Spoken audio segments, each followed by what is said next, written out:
ನಮಸ್ಕಾರ. Kannada DV news Vijayapura. ನಾನು ಶಂಕರ್ ತುಂಟಾಪುರ್.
ಸಂಚಾಲಕರಾಗಿರ್ತಕ್ಕಂಥ ಚಂದ್ರಕಾಂತ್ ಸಿಂಗೆ ಸಾಹೇಬರು ಈ ಸಭೆಯನ್ನು ಉದ್ದೇಶಿಸಿ ಒಂದೆರಡು ಮಾತಾಡಬೇಕಾಗಿ ತಮ್ಮಲ್ಲಿ ಕೇಳ್ಕೊಳ್ತಾ ಇದ್ದೀನಿ.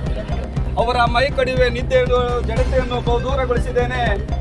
ಅವರು ಬಿರುಗಾಳಿಯಾಗಿ ಬೀಸುತ್ತಾರೆ, ಸಿಡಿಲಾಗಿ ಅಪ್ಪಳಿಸುತ್ತಾರೆ, ರಾಷ್ಟ್ರದ ಕರ್ಣಧಾರಾಗುತ್ತಾರೆ, ತಮಸ್ಸನ್ನು ಓಡಿಸುವ ಜ್ಯೋತಿಯಾಗುತ್ತಾರೆ ಎಂಬ ಮಾತನ್ನು ಹೇಳಿದ ಮಹಾನ್ ಮಾನವತಾವಾದಿ ಭಾರತ ರತ್ನ ಡಾಕ್ಟರ್ ಬಾಬಾ ಸಾಹೇಬ್ ಅಂಬೇಡ್ಕರ್ ಅವರನ್ನು ಈ ಸಂದರ್ಭದಲ್ಲಿ ಸ್ಮರಿಸುತ್ತಾ, ಕರ್ನಾಟಕ ರಾಜ್ಯ ದಲಿತ ಸಂಘರ್ಷ ಸಮಿತಿ ನಾಗವರ್ಮನ ಜಿಲ್ಲಾ ಶಾಖೆ ಹಮ್ಮಿಕೊಂಡಿರ್ತಕ್ಕಂಥ ಕರ್ನಾಟಕ ರಾಜ್ಯ ಸರ್ಕಾರದ ಅಸಂವಿಧಾನಿಕ ನಡೆಯನ್ನು ಖಂಡಿಸಿ ಹಮ್ಮಿಕೊಂಡಿರ್ತಕ್ಕಂಥ ಈ ಬೃಹತ್ ಪ್ರತಿಭಟನಾ ರ್ಯಾಲಿಯಲ್ಲಿ ಆಗಮಿಸಿರ್ತಕ್ಕಂಥ ಎಲ್ಲ ಜಿಲ್ಲಾ ಪದಾಧಿಕಾರಿಗಳು, ತಾಲೂಕಾ ಪದಾಧಿಕಾರಿಗಳು, ಈಗ ಈ ಹೋರಾಟಕ್ಕೆ ಆಗಮಿಸಿರ್ತಕ್ಕಂಥ ತಾಯಂದಿರು, ಅಕ್ಕ ತಂಗಿಯರು, ತಮ್ಮೆಲ್ಲರಿಗೂ ಜೈ ಭೀಮ್ ವಂದನೆಗಳನ್ನು ತಿಳಿಸ್ತಾ ಇದ್ದೇನೆ.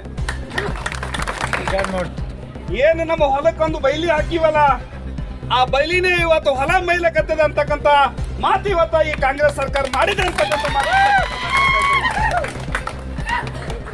ಯಾಕೆ ಮಾತು ಹೇಳ್ತಾ ಇದ್ದೀನಿ ಅಂದ್ರೆ, ಮಾನ್ಯ ಸಿದ್ದರಾಮಯ್ಯ ಅವರಿಗೆ ಅನೇಕ ಕಡೆ ಪತ್ರಿಕಾದವರು ಪ್ರಶ್ನೆ ಮಾಡಿದಾಗ ನಾನು ದಲಿತರಿಗೆ ಏನೂ ಮಾಡಿಲ್ಲ ಅನ್ನೋದು ಕೇಳ್ತಾರ. ಅವಾಗ ನಾನು ದಲಿತರಿಗೆ SC/PT SP ಯೋಜನೆಯ ಒಂದು ಆಕ್ಟ್ ಅನ್ನು ಮಾಡಿದ್ದೇನೆ, ದುಡ್ಡು ಬಳಕೆ ಮಾಡಿಲ್ಲ ಕೇಸ್ ಮಾಡಬೇಕು ಅಂತ ಹೇಳಿ ಒಂದು ಆಕ್ಟ್ ಮಾಡಿನ ಅಂತ ಹೇಳಿ ಮಾನ್ಯ ಸಿದ್ದರಾಮಯ್ಯ ಅವರು ಹೇಳ್ತಾರೆ. ಅದೇ ಆಕ್ಟಿನಲ್ಲಿ ಸಿ ಅಂತಕ್ಕಂಥ ಒಂದು ಶೆಡ್ಯೂಲ್ ಸಿ ಇಟ್ಕೊಂಡು ಬಳಕೆ ಆಗದ ರೊಕ್ಕ ಬೇರೆ ಕೆಲಸಕ್ಕೆ ಉಪಯೋಗ ಮಾಡುವಂತ ಕೆಲಸ ಸರ್ಕಾರದಲ್ಲಿ ನಡೆದಿದೆ ಅಂತಕ್ಕಂಥ ಮಾತನ್ನು ಇವತ್ತು ನಾನು ತಿಳಿಸ್ಲಕ್ಕೆ ಹೇಳ್ತಾ ಇದ್ದೇನೆ. ಅದೇ ರೀತಿಯಾಗಿ ಸಿದ್ದರಾಮಯ್ಯ ಅವರು ಏನ್ ಹೇಳ್ತಾರೆ, ದಲಿತರಿಗೆ 50 ಲಕ್ಷ ಕಾಂಟ್ರಾಕ್ಟರ್ದಲ್ಲಿ ಮೀಸಲಾತಿ ಕೊಟ್ಟಿದ್ದೇನೆ ಅಂತ ಹೇಳ್ತಾರ. ಸ್ವಾಮಿ, ದಲಿತರಿಗೆ 50 ಲಕ್ಷ ಮೀಸಲಾತಿ ಕೊಟ್ಟಿರಿ ನಿಜ. ಇವತ್ತ ಶಾಸಕರು, ಸಚಿವರು ಏನ್ ಮಾಡಕತ್ತಾರ ನೀವು ವಿಚಾರ ಮಾಡಿದ್ರನು? ಇವತ್ತ 5 ಕೋಟಿ 4 ಕೋಟಿ ಪ್ಯಾಕೇಜ್ ಮಾಡಿ ದಲಿತರ ಕಾಂಟ್ರಾಕ್ಟರ್ಗಳಿಗೆ ಕೊಲ್ಲುವ ಕೆಲಸ ಮಾಡ್ಯಾರ ಅಂತಕ್ಕಂಥ ಮಾತು ಕೂಡ ಈ ಸಂದರ್ಭದಲ್ಲಿ ನಾನು ಹೇಳ್ತಾ ಇದ್ದೇನೆ. ಇವತ್ತು ನಾವ್ ಯಾರು ದಲಿತರು ಇವತ್ತ ನಾವು ಮುಕ್ತರಿಲ್ಲ, ತಿಳುವಳಿಕೆ ಬಂದದ. ನಿಮ್ಮ ತಪ್ಪುಗಳನ್ನು ನಾವು ಇವತ್ತು ಕಂಡು ಹಿಡಿಯಲಿ. ದಲಿತರು ಕೂಡ ಇವತ್ತ ಎಚ್ಚೆತ್ತುಕೊಂಡು ನಿಂತಾರಂತಕ್ಕಂಥ ಮಾತು ಈ ಸಂದರ್ಭದಲ್ಲಿ ನಾನು ಹೇಳ್ತಾ ಇದ್ದೀನಿ. ಇವತ್ತಿನ ದಿನ SC/ST ಹಣ ಏನ್ ಮಾಡ್ಯಾರಪ್ಪ ಅಂದ್ರೆ, ಇವತ್ತ ಜಿಲ್ಲೆಯ ಸಚಿವರು, ಶಾಸಕರು ಇವತ್ತ SC/ST ಜನಾಂಗ ಇಲ್ಲದ ಏರಿಯಾದಲ್ಲಿ ಇವತ್ತ ಕಾಮಗಾರಿ ಮಾಡಿದ್ದಾರೆ. ಇವತ್ತ ಮಾನ್ಯ ಜಿಲ್ಲಾಂಗ ಒಂದು ಒಳ್ಳೆ ಅಭಿಪ್ರಾಯ ಇಟ್ಕೊಂಡು ತಮಗೆ ವೋಟ್ ಹಾಕ್ಯಾರ. ನೀವು ಇನ್ ಮುಂದಾದ್ರೂ ಈ ದಲಿತರ ನೋವನ್ನು, ದಲಿತರ ವಿಚಾರಗಳನ್ನು ಆಲಿಸಿ ಮುಂದಿನ ದಿನದಲ್ಲಿ ನಮ್ಮ ರೊಕ್ಕ ಏನ್ ತಗೊಂಡಿರಲ್ಲ ಅವು ಮರಳಿ ಕೊಡ್ಬೇಕಂತಕ್ಕಂಥ ಮಾತು ಕೂಡ ಈ ಸಂದರ್ಭದಲ್ಲಿ ನಾನು ಆಗ್ರಹ ಮಾಡ್ತಾ ಇದ್ದೇನೆ. ಅದಕ್ಕೆ ಇವತ್ತಿನ ದಿನ ಈ ಹೋರಾಟ ಬಿಜಾಪುರದಿಂದ ಚಾಲು ಆಗ್ಯದ.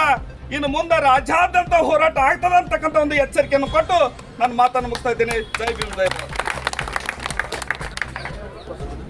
ಬರಲೇಬೇಕು ಬರಲೇಬೇಕು ಡಿಸಿ ಅವರು ಬರಲೇಬೇಕು ಬರಲೇಬೇಕು ಬರಲೇಬೇಕು ಡಿಸಿ ಅವರು ಬರಲೇಬೇಕು ಬರಲೇಬೇಕು ಬರಲೇಬೇಕು ಡಿಸಿ ಅವರು ಬರಲೇಬೇಕು ಬರಲೇಬೇಕು ಬರಲೇಬೇಕು ಡಿಸಿ ಅವರು ಬರಲೇಬೇಕು.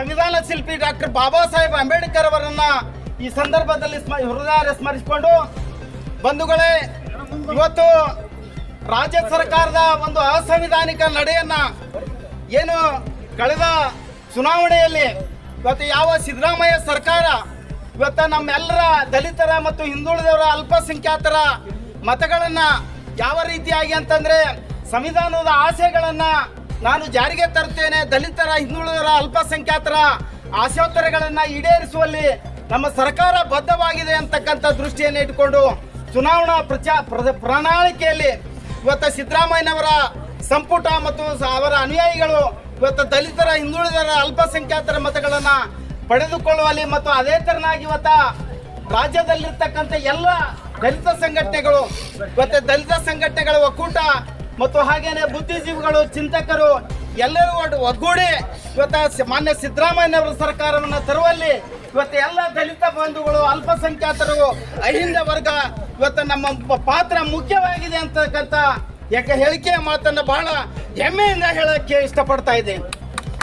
ಆದರೆ ಬಂಧುಗಳೇ, ಯಾವ ಸಿದ್ದರಾಮಯ್ಯನವರ ಸರ್ಕಾರ ಅವರು ಕೂಡ ಒಬ್ಬರ ಅಹಿಂದ ವರ್ಗದ ನಾಯಕರಾಗಿದ್ದುಕೊಂಡು ಇವತ್ತು ಕಳೆದ ಚುನಾವಣೆಯಲ್ಲಿ ಹೇಳಿರ್ತಕ್ಕಂಥ ಮಾತನ್ನ ಇವತ್ತು ಮರ್ತಂತಿದೆ.